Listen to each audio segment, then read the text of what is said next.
وَلَوْ يُعَجِّلُ اللَّهُ لِلنَّاسِ الشَّرَّ اسْتِعْجَالَهُم بِالْخَيْرِ۔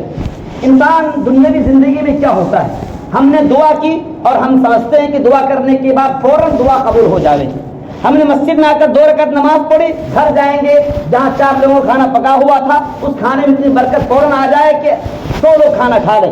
ہم لوگوں نے سمجھ لیا ہے کہ دعا کرو فوراً رزلٹ مل جائے، اور رزلٹ فوراً نہیں ملتا ہے۔ ہم چھوڑتے ہیں نماز کو، ہم چھوڑتے ہیں دعاؤں کو، اور ہم کہتے ہیں کہ اللہ تعالیٰ جب دعا قبول کرتا نہیں ہے تو کیا فائدہ دعا کر کے، کیا فائدہ نماز پڑھ کے۔ اللہ ارشاد فرماتا ہے، سنیے گا، وَلَوْ يُعَجِّلُ اللَّهُ لِلنَّاسِ الشَّرَّ اسْتِعْجَالَهُم بِالْخَيْرِ۔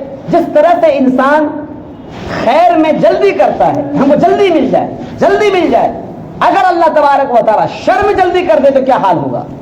ہم نے غلط کام کیا، پھٹ سے اللہ تبارک و تعالیٰ ہمیں عذاب میں مبتلا کر دے، ایسا نہیں ہوگا؟ ہم نے کسی کو گالی دے دی، پھٹ سے پروردگار عذاب ہم پر مبتلا کر دے۔ ہم نے کسی اپنی بیوی کو مارا، گھر سے باہر نکلے فوراً ایک گاڑی آئے اسے ایکسیڈنٹ کر دے، ایسا نہیں ہوتا۔ اللہ تعالیٰ اگر شر میں جلدی کر دے تو کیا حال ہوگا؟ پتہ چلے گا روزانہ اپنے مجموعہ گاؤں کے 100 لوگ انتقال کریں گے، کہ کوئی نہ کوئی کسی پر ظلم کر رہا نظر آتا ہے۔ لیکن اللہ تعالیٰ جلدی نہیں کرتا ہے شر میں، عذاب میں جلدی نہیں کرتا ہے۔ تو ہمارے لیے کتنا زبردست سبق ہے، اگر ہم اللہ تعالیٰ سے کچھ مانگتے ہیں، کچھ تاخیر ہو جائے برداشت کر لیں، آج نہیں تو کل ملے گا، کل نہیں تو پرسوں ملے گا، جلدی کس بات کی ہے؟ اور اگر اللہ تعالیٰ آپ کو دیتا نہیں ہے تو آپ ناراض ہو جاتے ہو اللہ تعالیٰ سے کہ اللہ ہمارا سنتا نہیں ہے۔ سنتا ضرور ہے، دنیا میں نہیں عطا فرمائے گا، آخرت میں عطا فرمائے گا۔ اگر اللہ تبارک و تعالیٰ شر میں جلدی کر دے، عذاب میں جلدی کر دے، لَقُضِيَ إِلَيْهِمْ أَجَلُهُمْ، فوراً موت آ جائے گی۔ لیکن ہم کرتے کیا ہیں؟ فَنَذَرُ الَّذِينَ لَا يَرْجُونَ لِقَاءَنَا فِي طُغْيَانِهِمْ يَعْمَهُونَ۔ ہم چھوڑ دیتے ہیں ایسے لوگوں کو جو اللہ تبارک و تعالیٰ کی نافرمانی کرتے، چھوڑ دیتے ہیں۔ اب سامنے والا سمجھتا ہے کہ اللہ تعالیٰ ہم سے خوش ہے، تب نہ ہم آزادی کے ساتھ زندگی گزار رہے ہیں۔ اللہ خوش نہ ہوتا اتنا اچھا مکان کیوں دیتا؟ اللہ خوش نہ ہوتا اتنی اچھی گاڑی کیوں دیتا؟ اللہ خوش نہ ہوتا تو اتنے سارے بچے کیوں دیتے؟ اللہ خوش نہ ہوتا اتنا اچھا کھانا کیوں ملتا؟ یاد رہے اللہ تبارک و تعالی کی طرف سے ڈھلائی ہے، اور اس ڈھلائی کو ہم اپنی خوشی میں اور اللہ تبارک و تعالی کی رضا کو نہ سمجھیں۔ ایک پتنگ کو ہم نے اڑتے ہوئے دیکھا ہے، پتنگ کو انسان کبھی ڈھیل دیتا ہے، سامنے والا سمجھتا پتنگ کٹ چکا ہے۔ ڈور پتنگ والے کے ہاتھ میں ہے، وہ جب چاہتا ہے پتنگ کو کھینچ لیتا ہے۔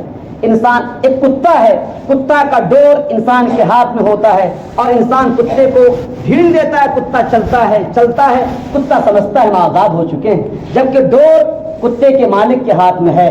اللہ فرماتا ہے، اے مسلمانوں، اے لوگوں، اے دنیا کے لوگوں، تمہارا ڈور میرے ہاتھ میں ہے۔ اگر ہم نے تم کو ڈھیل دے رکھا ہے، اپنے آپ کو آزاد مت سمجھ لینا۔ اور جب انسان اپنے آپ کو آزاد سمجھتا ہے، جس کو چاہتا ہے بھونکتا ہے، جس کو چاہتا ہے کاٹتا ہے، جب چاہتا ہے شیر بنتا ہے، جب چاہتا ہے دندناتا ہوا قارون بنتا ہے۔ اللہ ارشاد فرماتا ہے، فَنَذَرُ الَّذِينَ، ہم چھوڑ دیتے ہیں ایسے لوگوں کو جو ہم سے ملاقات کی امید نہیں کرتے ہیں، مَا كَشَفْنَا عَنْهُ ضُرَّهُ، جب ہم ان کی مصیبت کو ختم کر دیتے ہیں، ایسا لگتا ہے کہ اس پر کوئی مصیبت آئی نہیں، گزرتا ہے مسجد کے سامنے سے، مسجد نظر نہیں آتی، اذان کی آواز جاتی ہے تو ایسا لگتا ہے کہ اس نے کبھی اذان کی آواز سنی نہ ہو۔ اذان کسے کہتے ہیں؟ اور وہی وہ انسان ہے کچھ دنوں پہلے وہ صرف اور صرف مسجد کے اندر پڑا رہتا تھا، مصیبت تھی، اور جب مصیبت ختم تو اللہ تعالیٰ ختم۔ کتنا درد کے ساتھ اللہ ارشاد فرماتا ہے، فَلَمَّا كَشَفْنَا عَنْهُ ضُرَّهُ مَرَّ كَأَن لَّمْ يَدْعُونَا إِلَىٰ ضُرٍّ مَّسَّهُ، ایسا لگتا ہے زندگی میں کبھی مصیبت آئی نہیں تھی۔ كَذَلِكَ زُيِّنَ لِلْمُسْرِفِينَ مَا كَانُوا يَعْمَلُونَ، یاد رہے ان کے غلط کاموں کو ہم خوبصورت بنا کر اس کے سامنے پیش کرتے ہیں، تاکہ تم اگر ہم سے ناراض چل رہے ہو، اگر تم ہم سے کٹ کر چلو گے تو ہم تم سے اور کٹیں گے، اتنا کٹیں گے، جب تم گرو گے ہم تمہارے ہاتھ کو پکڑنے والے نہیں ہوں۔ اللہ تبارک و تعالی ہمیں کرنے کی توفیق عطا فرمائے۔